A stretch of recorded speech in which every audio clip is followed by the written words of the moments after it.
ጊዜው 1966 ነው። የቀዝቃዛው ጦርነት ፖለቲካዊ ትኩሳት ዓለምን በሁለት ጎራ ከፍሎ እያንገበገበበት ባለበት በዚያ ዘመን በመካከለኛው ምስራቅ ሰማይ ላይ አንድ አዲስና አስፈሪ አውሬ ተፈጠረ። ይህ አውሬ የሶቪየት ህብረት የቴክኖሎጂ የጥበብ ማማ የሆነው እጅግ ዘመናዊውና አቻ የለሽው ሚግ 21 የጦር አውሮፕላን ነበር። በወቅቱ የምዕራባውያን የስለላ ተቋማት ስለዚች አውሮፕላን የሚያውቁት ነገር ቢኖር ስሟንና አስፈሪነቷን ብቻ ነበር። የድምፅን ፍጥነት በሁለት እጥፍ ሰንጥቃ የምትበረው ይህች የጦር ጀት በአሜሪካም ሆነ በእስራኤል የጦር ጠበብቶች ዘንድ ከባድ የራስ ምታት ሆና ነበር። በተለይ ለእስራኤል ጉዳዩ የህልውና ነበር። በዙሪያ ያሉ አረብ ሀገራት በተለይም ግብፅ፣ ሶሪያና ኢራቅ ይህንን አውሮፕላን ከሶቪየት ህብረት መታጠቃቸው የእስራኤልን አየር ኃይል ብልጫ ሙሉ በሙሉ ገደል ውስጥ የሚከት ነበር። የእስራኤል የስለላ ተቋም የሆነው ሞሳድና የጦር ኃይሉ መረጃ ክፍል አማን አንድ የጋራ መደምደሚያ ላይ ደረሱ።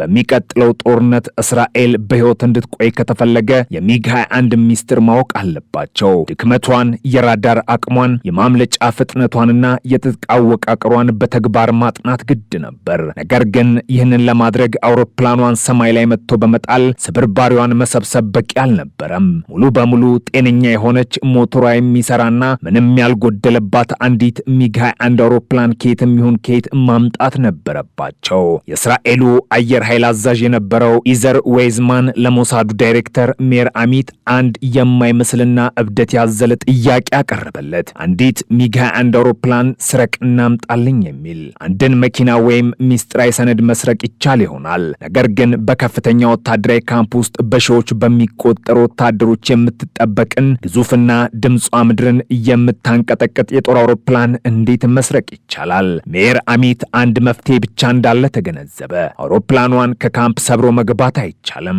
ስለዚህ አውሮፕላኗ ራሷ በራሷ ፍቃድ በራ መታ እስራኤል ማረፍ አለባት። ደግሞ ሊሆን የሚችለው አውሮፕላኗን የሚያበር አብራሪ በመግዛት በማባበል ወይም በማስገደድ ብቻ ነው። በዚህ ቅስበት በዓለም የስለላ ታሪክ ውስጥ ወደር የማይገኝለት ድፍረትና ጥበብ የተሞላበት ኦፕሬሽን ዳይመንድ የተሰኘው ሚስጥራዊ ዘመቻ ተጠነሰሰ። ሞሳድ መጀመሪያ ላይ አይኑን የጣለው በግብፅ አብራሪዎች ላይ ነበር። ነገር ግን ሙከራዎች ሁሉ ከሽፈው አንድ በእስራኤል የተመለመለ የግብፅ አብራሪ ሚስጥሩን በማውጣት ምክንያት የሞሳድ ኤጀንቶች በካይሮ ተይዘው ተሰቅለዋል። ይህ ክስተት ሞሳድን ወደ ኋላ መለሰው። ዳይሬክተሩ ሜር አሚት ግን ተስፋ አልቆረጠም። አቅጣጫውን ከግብፅ ወደ ኢራቅ አዞረ። የኢራቅ አየር ኃይል በወቅቱ ዘመናዊ ሚግ 21 አውሮፕላኖችን ታጥቆም ነበር። ሞሳድ በኢራቅ አየር ኃይል ውስጥ ያሉትን ምርጥ አብራሪዎች ታሪክ፣ ስብዕና፣ የቤተሰብ ሁኔታና የፋይናንስ አቅም በረቀቀ መንገድ ማጥናት ጀመረ። የስለላ መረቡ አንድ ቀዳዳ አይፈልግም ነበር። አንድ የተገፋ በስርዓቱ ያዘነ ገንዘብ የሚፈልግ ወይም አገር ጥሎ ለመውጣት ህልም ያለው አብራሪ። ከብዙ ፍለጋ በኋላ የሞሳድ ራዳር ላይ አንድ ስም ደመቀ። ሙኒር ሬድፋ። ሙኒር ሬድፋ የ32 ዓመት ወጣት እጅግ የተዋጣለትና በኢራቅ አየር ኃይል ውስጥ በከፍተኛ ብቃት የሚታወቅ የጦር ፓይሌት ነበር። ሶቪየት ህብረት ድረስ ሄዶ በሚግ 21 አውሮፕላን በረራና ውጊያ ልዩ ስልጠና ወስዶ የተመለሰ ኮከብ አብራሪ ነው። ነገር ግን ሙኒር አንድ ትልቅ የውስጥ ቁስል ነበረው። በሙስሊሞች በተሞላውና በባዝ ፓርቲ በሚመራው የኢራቅ ወታደራዊ መዋቅር ውስጥ ሙኒር የክርስትና እምነት ተከታይ በሆኑ ምክንያት እንደ ሁለተኛ ዜጋ ይታይ ነበር። ከእርሱ ያነሰ ብቃት ያላቸው አብራሪዎች ማዕረግ ሲጨመርላቸውና ወደ ከፍተኛ ኃላፊነት ሲመጡ፣ እርሱ ግን በሃይማኖቱ ምክንያት ብቻ እድገት ይነፈግ ነበር። ከዚህም በተጨማሪ የኢራቅ መንግስት በሰሜን ኢራቅ በሚገኙ የኩርድ አማጽያን ላይ በሚያደርገው ጦርነት ሙኒር በንጹሃን መንደሮች ላይ ቦምብ እንዲጥል የሚታዘዝ ነበር። የገዛ ወገኖቹ ላይ ቦምብ ማዝነብ የህሊና ረፍት ነስቶት በስርዓቱ ላይ ከፍተኛ ጥላቻም አሳድሮ ነበር። ሞሳድ ይህንን የሙኒርን የስነ ልቦና ስብራትና ብስጭት እንደ ወርቅ አጋጣሚ ተመለከተው። አሁን የቀረው ጥያቄ እንዴት እናገኘው የሚል ነበር። በስለላው ዓለም ውስጥ አደን የሚጀምረው ቀስ ባለና በማይታወቅ እርምጃ ነው። የሞሳድ ኤጀንቶች በባግዳድ ከተማ ውስጥ ከሙኒር ጋር ቅርበት አላቸው ተብለው በሚታሰቡ ሰዎች ዙሪያ መረባቸውን ዘረጉ። አንድ ቀን ሙኒር በአንድ የባግዳድ የከፍተኛ መኮንኖች ድግስ ላይ ታድሞ ሳለ አንዲት እጅግ ውብና ማራኪ የሆነች አሜሪካዊት በአንዳንድ የታሪክ መዛግብት እንግሊዛዊት ተብላ የምትጠራ ሴት ተዋወቀችው። ይህች ሴት የሞሳድ ሚስጥራዊ ኤጀንት ነበረች። ቀስ በቀስ በመካከላቸው የጠበቀ ወዳጅነት ተመሰረተ። ሴትዮዋ የሙኒርን ብሶት ትሰማው፣ የውስጥ ስሜቱን ታዳምጠውና ከመንግስት ጋር ያለውን ቅራኔ ታበረታታው ጀመር። ከጥቂት ወራት የወዳጅነት ቆይታም በኋላ ይህች ሴት ሙኒር ሙኒርን ለአጭር የረፍት ጊዜ ወደ አውሮፓ አብሯት እንዲጓዝ ጋበዘችው። ሙኒር ከዕለት ተዕለት የወታደራዊ ካምፕ ጭንቀት ለመላቀቅ ሲል ግብዣውን ተቀበለ። አቴንስ ከዚያም ሮም ሲደርሱ ሴትዮዋ እውነተኛ ማንነቷን ገለጠችለት። አሜሪካዊ ቱሪስት ሳትሆን የእስራኤል የሞሳድ ኤጀንት መሆኗን ነገረችው። ሙኒር በድንጋጤ በረዶ መሰለም። የጠላት ሀገር የስለላ ድርጅት እጅ ውስጥ መግባቱን ሲረዳ ሕይወቱ እንዳበቃለት አሰበ። ነገር ግን ሴትዮዋ አረጋጋቸውና አብሯት አንድ ሰው ብቻ እንዲያገኝ ጠየቀችው። ያ ሰው ራሱ የሞሳድ ዋና ዳይሬክተር ሜር አሚት ነበር። በአንድ ሚስጥራዊ የሮማ አፓርታማ ውስጥ ሜር አሚትና ሙኒር ሬድፋ ፊት ለፊት ተቀመጡ። አሚት ምንም ጊዜ ሳያጠፋ ቀጥታ ወደ ጉዳዩ ገባ። እኛ የምንፈልገው አንዲት ሚግ 21 አውሮፕላን ነው። አንተ ደግሞ አዲስና ነጻ ህይወት ትፈልጋለህ። አውሮፕላኗን ይዘህ እስራኤል ከገባ 1 ሚሊዮን የአሜሪካን ዶላር፣ በወቅቱ እጅግ ከፍተኛ የሆነ ገንዘብ፣ የእስራኤል ዜግነት፣ የህይወት ዘመን ጥበቃና የሥራ ዋስትና እንሰጣለን አለው። ሙኒር በሐሳቡ ግዙፍነት ተውጦ ዝም አለ። ገንዘቡና አዲሱ ህይወት እጅግ የሚያጓጓም ነበር። ነገር ግን አንድ ትልቅ እንቅፋት ነበረው። እኔ አውሮፕላኗን ይዤ ብጠፋ በኢራቅ የሚገኙት ሚስቴ፣ ልጆቼና መላው ቤተሰቤ በሳዳም ሁሴንና በባስ ፓርቲ አባላት በአሰቃቂ ሁኔታ እንደሚገደሉ አውቃለሁ። ቤተሰቦቼን ካላወጣችሁልኝ በቀር ይህንን አላድርገውም አላቸው። ለሞሳድ ያንድን አብራሪ ቤተሰብ፣ ሚስቱን፣ ህፃናት ልጆቹን፣ ወላጆችና የቅርብ ዘመዶችን በሙሉ ወደ 17 የሚጠጉ ሰዎችን ከፍተኛ የፖሊስ ጥበቃ ካለባት ሀገር በድብቅ አውጥቶ ማምለጥ አውሮፕላኗን ከመስረቅ የበለጠ ፈታኝ ስራም ነበር። ዳይሬክተሩ አሜት ግን አላመነታም። የቤተሰቦችን ደህንነት እኛ እንረከባለን፣ አንተ ብቻ አውሮፕላኗን አምጣ ሲል ቃል ገባለት። በዚያች ምሽት ታሪካዊ ስምምነት ተፈረመ። ሙኒር ወደ ባግዳድ ሲመለስ በውስጡ የሚንተከተከውን ፍርሃትና ጭንቀት ደብቆ እንደተለመደው ስራውን ቀጠለ። ሞሳድ በበኩሉ የሙኒርን ቤተሰቦች ከኢራቅ ለማስወጣት እጅግ ውስብስብና አደገኛ የሆነ ኦፕሬሽን ጀመረ። መጀመሪያ የሙኒር ሚስት ስለ ዕቅዱ ምንም የማታውቀውና ልጆቹ ለክረምት ረፍት በሚል ሰበብ ወደ ፓሪስ እንዲጓዙ ተደረገ። ፓሪስ እንደደረሱ የሞሳድ ኤጀንቶች ተቀብለው ወደ እስራኤል አሸሿቸው። በመቀጠል የቀሩት ቤተሰቦች፣ ወላጆች፣ አጎቶች፣ ወንድሞች በተለያዩ መንገዶች፣ አንዳንዶች ደግሞ በኢራን ድንበር በኩል በኩርድ አማጽያን እርዳታ፣ ሌሎቹ ደግሞ በውሸት ፓስፖርት ድንበር እያቋረጡ ከባግዳድ ሾልከው እንዲወጡ ተደረገ። ይህ ሂደት ወራት የፈጀና ከፍተኛ የልብ ትርታ የታየበት ነበር። ከቤተሰቡ አንዱ እንኳን ድንበር ላይ ቢያዝ ኦፕሬሽኑ በሙሉም ይከሽፋል፣ ሙኒርም ይገደል ነበር። ነገር ግን የሞሳድ የድብቅ ስራ ጥበብ ተሳክቶ ሁሉም የሙኒር ቤተሰቦች በሰላም እስራኤል ገቡ። የቤተሰቦችን በሰላም መውጣት የሚያረጋግጠው ሚስጥራዊ ኮድ ለሙኒር ተነገረው። አሁን ጊዜው ደርሷል። የመጨረሻው የድርጊት ቀን ተቆረጠ። ነሐሴ 16 ቀን 1966 በዚያች ታሪካዊት ማለዳ የባግዳድ ፀሐይ ብቅ ስትል ሙኒር ሬድፋ የወታደራዊ ደንብ ልብሱን ለበሰ። በውስጥ ያለው የፍርሃትና የአድሪናሊን መረዋይን ጣጣም ነበር። ዛሬ ወይ ታሪክ ይሰራል ወይ በረሃ ላይ ተቃጥሎ ይሞታል። ወደ አየር ኃይል ካምፑም ገባ።